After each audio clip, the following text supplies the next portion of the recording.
नमस्कार शेतकरी मित्रांनो, माने लाईव्हस्टॉक फार्मिंगमध्ये मी लक्ष्मण माने पुन्हा एकदा तुम्हा सर्वांचं स्वागत करतो. आजचा विषय आहे पोल्ट्री फार्मिंगचं मार्केटिंग कसं करायचं. तर सगळ्यात महत्त्वाचा विषय आहे शेतकऱ्यांसाठी, जे काही पोल्ट्री फार्मर्स आहेत ज्यांना करायचं आहे किंवा जे करतायत, किंवा आता जे प्रकरण झालेलं आहे कडकनाथविषयी, की माल तर आम्ही तयार केलेला आहे सर, आता घेणारा मार्केटमध्ये कुणीच नाही आहे, त्याला मार्केट मिळत नाही आहे. तर यासाठी आम्हाला काय उपाययोजना करता येईल, याच्यासाठी कोणकोणत्या बाजारामध्ये काही संधी उपलब्ध आहेत का, किंवा जेणेकरून या गोष्टीबद्दल फार कमी बोललं जातं. तर या गोष्टीविषयी तुम्ही थोडीशी माहिती द्या, म्हणून मी आजचा व्हिडिओ बनवत आहे. तर सगळ्यात महत्त्वाचं, सगळ्यात अगोदरचा पहिला माझा मुद्दा आहे.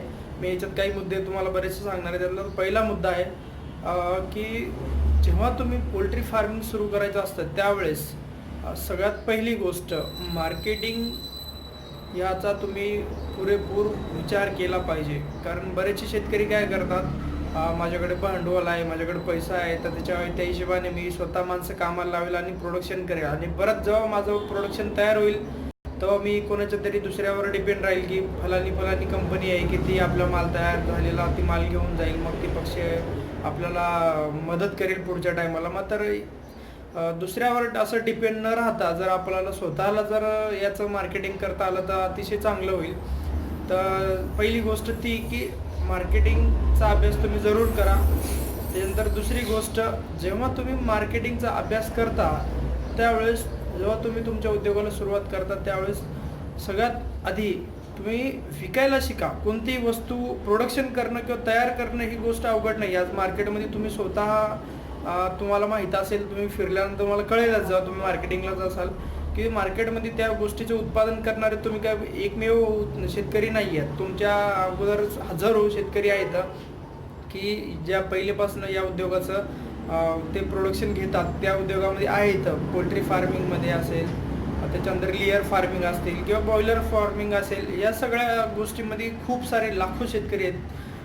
तर तुम्ही अगोदर त्यांच्याकडे जा, प्रत्यक्ष त्यांच्या फार्मला व्हिजिट द्या, कशा प्रकारे त्यांनी त्यांचा फार्म मेंटेन केलेला आहे, आणि त्यापेक्षाही महत्त्वाचं की ते मार्केटिंग कशा प्रकारे करतात, कशा प्रकारे त्यांची मार्केटिंग होती, पब्लिक फ्लो त्यांच्याकडे कसा आहे, डायरेक्टली सेल ज्याला म्हणतो आपण, की कस्टमर डायरेक्टली स्वतः येऊन त्यांच्याकडे कसं काय घेतो, ह्याच्यावर जास्तीत जास्त ते लोक कशा प्रकारे भर देतात. तर याविषयी तुम्ही जाणून घ्या. जेव्हा जेव्हा तुम्ही या गोष्टीबद्दल जाणून घ्याल तेव्हा तुम्हाला त्या उद्योगातली एक मूलभूत गरज जी असते कोणत्याही उद्योगाला, की जे विकायचं, सेल ज्याला म्हणतो किंवा मार्केटिंग ज्याला म्हणतो, ही नेमकी कशा प्रकारे आहे काय नाही हे गोष्ट तुम्हाला कळत जाईल. त्याच्यानंतर जेव्हा तुम्ही सुरुवात करसाल तर सुरुवातीला छोट्या प्रमाणात सुरुवात करा. बरेच शेतकरी काय करतात, माहिती नाही आहे, नॉलेज नाही आहे, कुठलंच काही माहिती नाही, कोणाकडे शिकवून घ्यायची तयारी पण नाही आहे, कोणाच्या प्रशिक्षण केंद्रात पण जात नाही. तर फक्त माझ्याकडे पैसा आहे, कोणीतरी सांगलं आहे, ऐकलेलं असतं इकडून तिकडून, याच्यात एवढा पैसा आहे, कडकनाथ एवढा आहे, गावरांमध्ये एवढा पैसा आहे, मग अंड्याच्या मार्केटिंगमध्ये, पोल्ट्री फार्मिंगमध्ये एवढा पैसा आहे. अशा खूप साऱ्या गोष्टी, खूप सारे विषय आहेत की ज्याच्यातून लोकांना फक्त एक भ्रूळ तयार होते की नेमकी असा पैसा.